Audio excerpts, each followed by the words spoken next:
All right, welcome to Your Time, Your Money, the show where your time is just as valuable as your money, and we know that.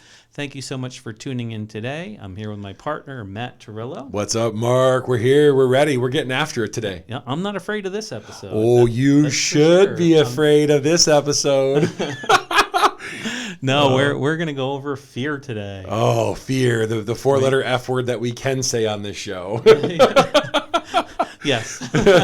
Or one of few, but yeah. But shouldn't affect us, though, Shouldn't affect us in any negative way. Shouldn't affect us today. So, yeah, we have a great topic today. I think our listeners will get a little glimpse into how we monitor fear in the market. And it's not just monitoring fear in the market, but it's also, hand-holding a client through that fear. Right. So we're going to talk a little bit about how we monitor in the market.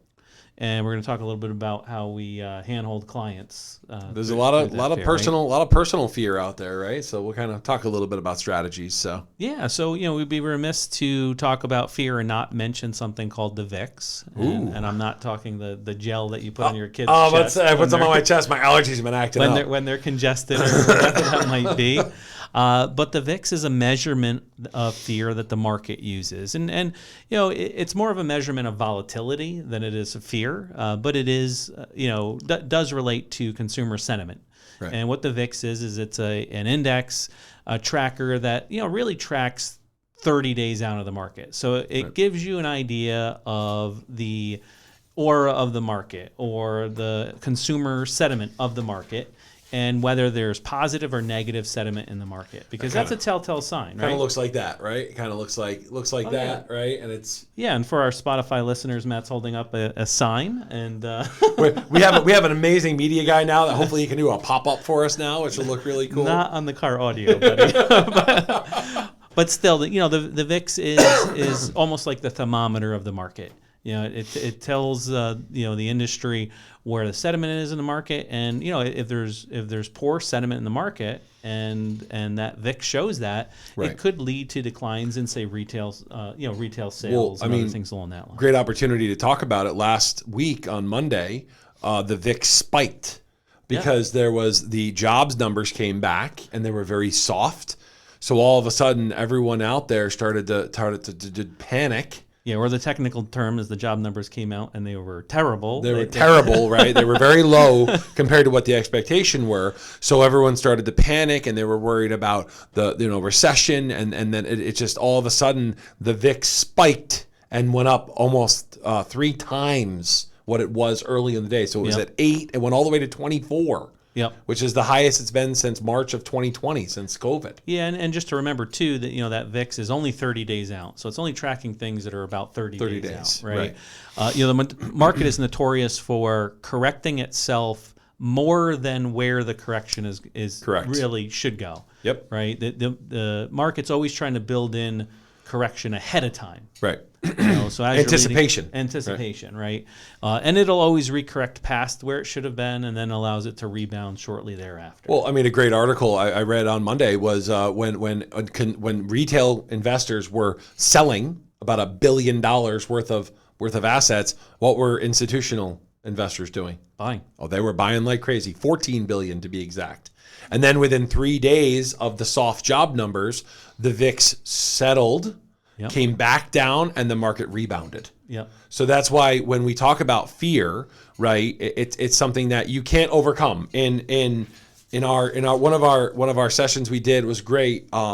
David Rutherford, and I thought you could overcome fear, but the human brain is wired for fear, right? And he wrote a book about forging self-confidence. Which, Sam, I'd love it if you can put on a nice little link for David, because he's a phenomenal human being. But you can't overcome fear. You can only compartmentalize it, is what he talked about.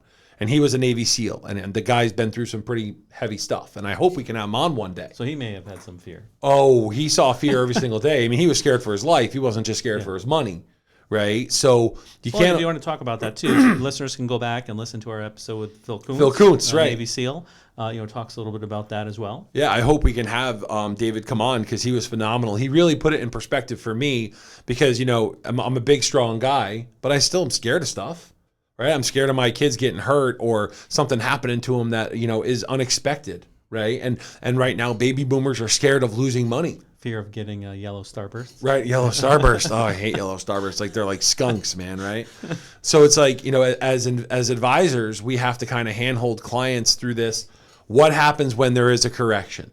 Because everyone's going to call and say, "What? Oh my God, is it time to make a change?" Yeah, well, the fear is not the bad part. It's the reaction to the fear that's the bad part Compartmentalizing, for an right? investor, right? Yeah. And unfortunately, fear leads people to make emotional, irrational decisions with their money. Yep. Because of either the fear of missing out, FOMO, right, or the fear of loss of asset. Yep. Right. And both of those things are justifiable fear, but in the world of finance, which is more of a mathematical equation, you want to really do the opposite of what fear tells you to do. When people are scared, be greedy. Yeah. And when people are greedy, be scared. Yeah, I mean, I think it was Warren Buffett that always talked, when people are running away from something, that's the time to buy it, right? Yeah. No, I mean, listen, there's a lot of great opportunity out there. But one thing, as we talk to our listeners, we urge you to email or call in and talk about what you're scared of. Because the only way to overcome fear and not overcome, but compartmentalize fear and don't let it control you is to then face it and be honest about it, right? What are you scared of, Mark? Oh, I'm scared of not having enough income. I'm scared of not having enough money to pay bills, right? We have to know these fears so that we can then compartmentalize. Yeah, you have to vocalize that to your advisor so they can make sure that they're addressing it. Yep. And and if you're not, then you're always going to have that fear. You're always going to have that, like, what if in the back of your mind. And the advisor's not going to know that might be the one thing that you're afraid of. Right. And so their recommendations may not be matching what your suitability is because you're not vocalizing your fear. Yeah. Right. 100%. So that's very important to vocalize. And also with things like the VIX and trackers like that, it does give some prudence to investment strategies that track the volatility in expectation of a time to buy. Right. Those trackers are there for a reason, but they're also a tool that we can use in our tool belt to, kind of get the sentiment of the market and see where we are with a chance to buy. I mean, and that's where our share orders come from a lot of times, where we call a client and say, "Hey, it's perfect time to add." Exactly. I mean, you're saying it perfect in the sense of if you're out there and you're listening and you're a client and your advisor's calling you, saying, "I need you to do your Roth contribution. I need you to have cash on the sideline ready to come in," because on days like we had, I think it was last Monday when the market was down 6% at the open, and the next day it was up 2%. Think about that. An 8% in 2 days. If you were buying at 10 o'clock on a Monday morning, it was, and then by Tuesday afternoon, you were up 2 from the down 6. Yeah. You're talking an 8% over 2 day period. So it's just be mindful of those things, but also understand that you can never overcome fear. We're wired for fear.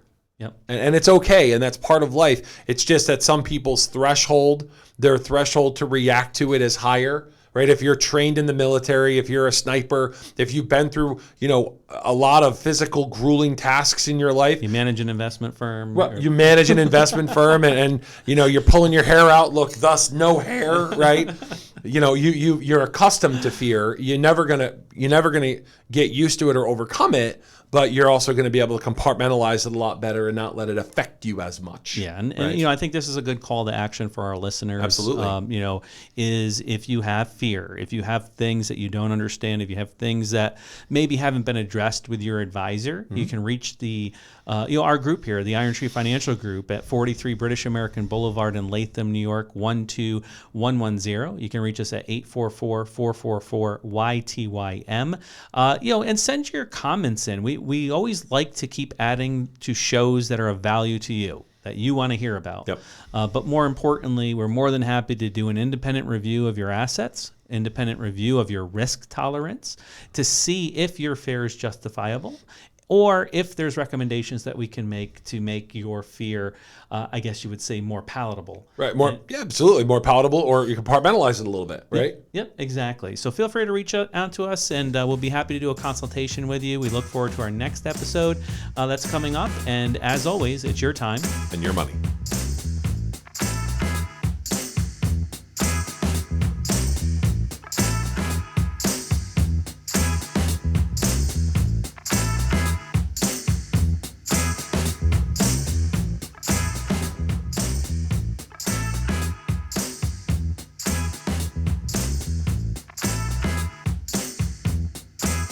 All right, guys, thank you for tuning in to another episode of Your Time, Your Money. We really appreciate it. If you enjoyed today's episode, please feel free to share this with friends, family, coworkers, anyone else that you think might be interested. If you do have questions or topics, you can always email them to irontreefinancial@ceterais.com.